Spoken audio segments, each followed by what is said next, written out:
So we got some MK1 gameplay. Yeah, this is the first MK1 gameplay video I have on this channel since I think literally the day the game came out. I just haven't, I've just been like uploading little stuff. I haven't really been putting full gameplay videos on. I don't even think I have a video of me playing Kenji. So, yeah, I switched to Kenji. I don't play Smoke anymore, although I still enjoy Smoke. And look, here's the deal, right? First of all, I'm going to talk about the Omni-Man stuff in a second, but I just want to say, I only have about 70 hours on this game, right? And the game has been out for like a little over a month now. I had over 150 hours on Street Fighter 6 in this time period. I can't lie. The Baraka Cyrax stuff really makes it hard to enjoy this game, because here's the problem. Not only is the character broken, you're also literally fighting the exact same characters every time you hop on the game. There's no variation. You're fighting the exact same characters every time. You're either fighting Baraka Cyrax, Johnny Cyrax, or Raiden Cyrax. That's all you fight when you hop on this game. But luckily, for this video, I was able to fight someone different. So, after I beat up this Baraka right here, you'll actually see that, I got a bit of a unique opponent, so I was like, you know what, why not, I'll make this a video. I do actually really still like playing this game, do not get me wrong, it's just that, I'm fighting the same person over and over again. I'm fighting Baraka over and over, I'm fighting Cyrax over and over, and, yeah. Anyways, Omni-Man stuff. So, I know not everyone keeps up with this, or maybe some people aren't really connecting the dots, right? When does Omni-Man come out? So we got the Omni-Man trailer about a week ago, and all it said in the trailer was November, right? When a fighting game says November, right? I mean, November is literally less than 2 weeks away, and it just said November. That's never a good sign, right? Like, less than 2 weeks away, and it just says November. That means you're getting the character in the last week of November, right? That's how fighting games work. However, if you don't know, Invincible Season 3 comes out November 3rd. So, that right there just makes perfect sense as to when Omni-Man would come out. Yeah, I don't understand why they wouldn't just announce the date if it was so close. I mean, it's literally the first 3 days of November, and you couldn't just say, oh, yeah, he comes out November 3rd. You couldn't just say that. But, yeah, Invincible Season 3 comes out November 3rd.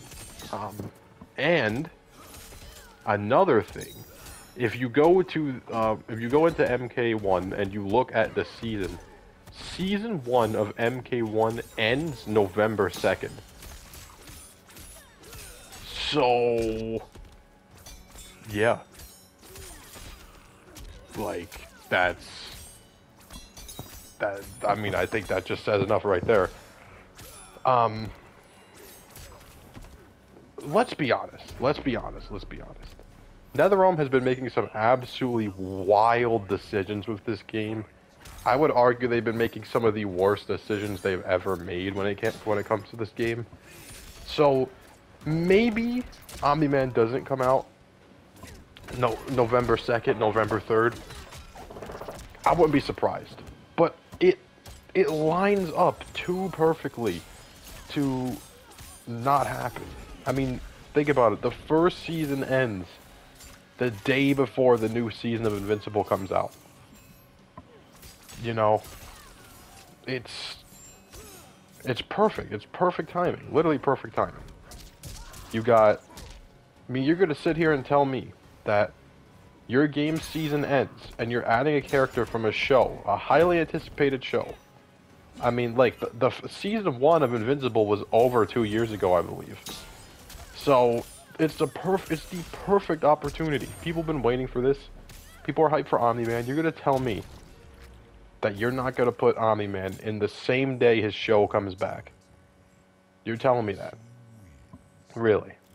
It just doesn't make any sense.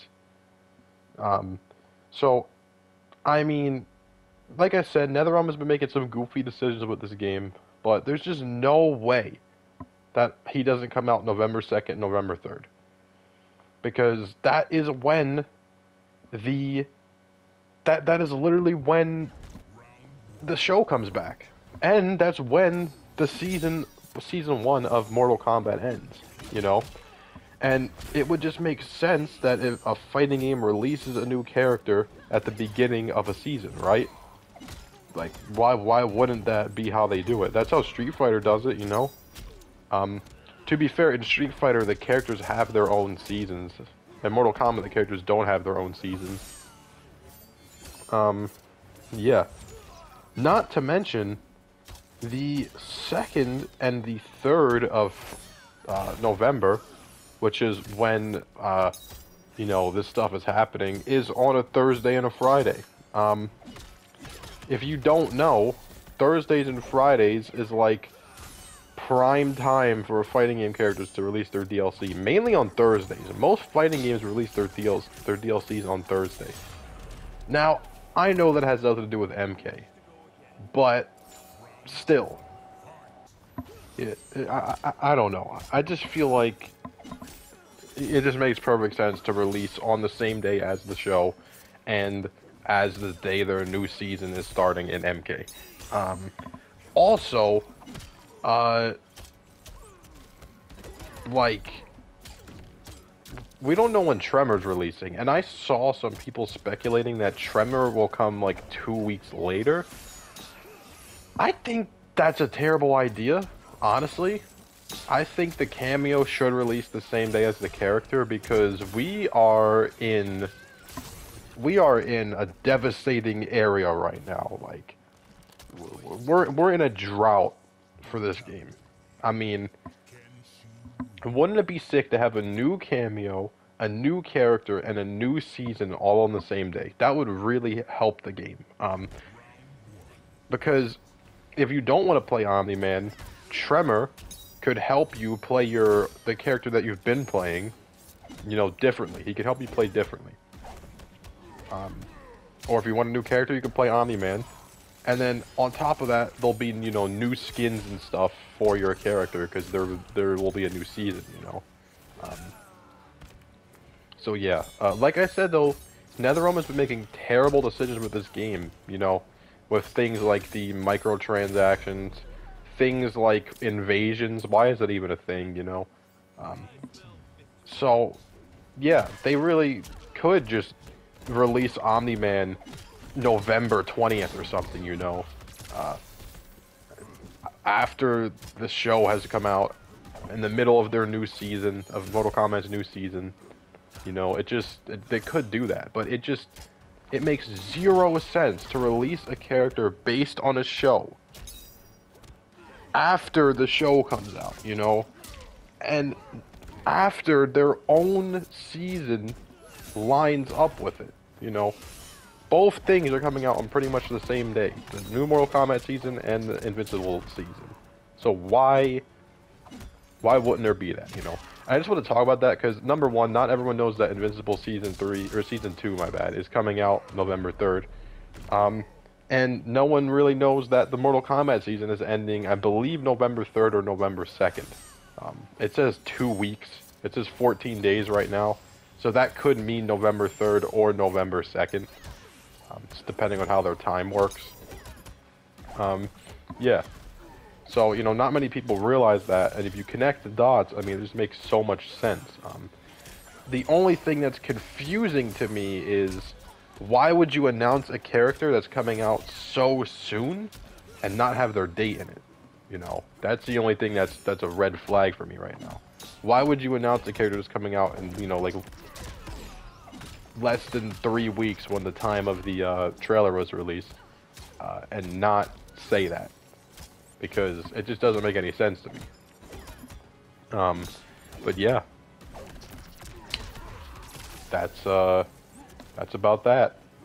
So I really do think that would just make the most sense. I mean, if you tell me that I'm making no sense after hearing that, like, I don't know what to tell you, bro. Because I feel like that's the most logical thing I've ever said. Like, it just makes sense. But yeah, other than that, we got the Tekken 8 beta on Friday, right? The Tekken 8 beta is on Friday. Yeah, Tekken 8 beta on Friday. Only problem with the Tekken 8 beta for me is it's gonna be so hard to sit there and play Tekken 8 when Spider-Man is literally coming out the same exact day, you know? So, I put a lot of time into the first Tekken beta. I no joke put like 30 hours into the first Tekken beta. I'm gonna be honest, I might only put enough time in just to have footage. Because I really like the Spider-Man games, and it's just really hard to, you know, to say, oh, I want to play the Tekken 8 beta over Spider-Man. Especially when I did not like the last Tekken beta, you know? I thought the music was great, I thought the graphics were great, I thought all that stuff was great. But it had balancing so scrubby that it was equal to Mortal Kombat 1, you know? Like, Tekken 8 balancing was like fighting Baraka Cyrax. Like, the balancing in that game was terrible. The chip damage was crazy. You could pick someone that would just kick you in the face over and over, and you would die if you blocked it. Like, and I don't know if that's going to be fixed now, but it better be, because I just didn't like the beta that much. I thought the balancing was horrible, and that's coming from someone who isn't really that good at Tekken. I would argue that the fighting game I'm the worst at is Tekken, and, you know, combine that with bad balancing, and it just makes it unfun for me, because I'm already trying to just learn the game itself, and now the balancing is terrible. It's just not fun. Like, yeah. But other than that, I mean, the game had a perfect graphics, amazing stages, you know, good music, a huge roster, you know, so it's great, it's great. But if you made it this far, you know, stay tuned, because I'm definitely doing a giveaway for Tekken 8 codes. I don't have much, but Tekken 8 codes were just sent out, and it looks like they are incredibly rare again. That's what it looks like. If you don't know, the Tekken, the first Tekken 8 beta codes were very, very, very rare. So yeah, they look just as rare this time. So you'll be on the lookout for that, because yeah, I got you. I got you guys. Anyways, yeah, like, subscribe. Tell me how you feel about my Omni-Man release theory. I mean, I feel like it's not really a theory, but yeah. And peace.